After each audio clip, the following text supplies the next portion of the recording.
Это неправда, что человек перестает ждать того, кого любит. Того, кто ушел или от кого сам ушел, от любимых тоже уходит. И потом привыкают жить без них, смиряются с потерей и начинают новую жизнь. Или старую продолжают, но уже без того, кого любили. И продолжают любить.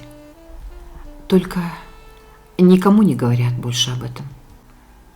Даже себе не говорят. Говорят, что забыли, что уже не ждут, живут дальше, начали новые отношения или без отношений обошлись, сосредоточились на работе. Это очень помогло перестать ждать. И заблокировали все номера и адреса, чтобы подкрепить свои намерения, перестать ждать. Ну что вы? Так они говорят, эти сильные люди.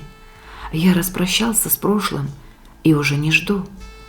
Надо жить настоящим. Но куда девать сны, в которых приходит тот, кого перестали ждать? Куда девать эту радость и счастье, когда во сне мы снова вместе? Куда девать музыку, которую слушали вместе? Шутки, понятные только нам. Запах, который так знаком. Ведь все уже в прошлом. Мы приняли ситуацию и живем дальше, и не ждем этого человека.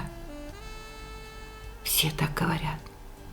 Все, кто потерял свою любовь. И теперь старается изо всех сил забыть, что мы не ждем. Не ждем ни звонка, ни письма. На самом деле ждем. Так человек может прожить всю жизнь, распрощаться с прошлым и строить новые отношения, карьеру, добиваться успеха, а на самом деле его жизнь – сплошное ожидание, сплошное прислушивание и всматривание. Когда же придет тот, кого мы перестали ждать? Потому что вся жизнь без этого человека пуста и бесцветна.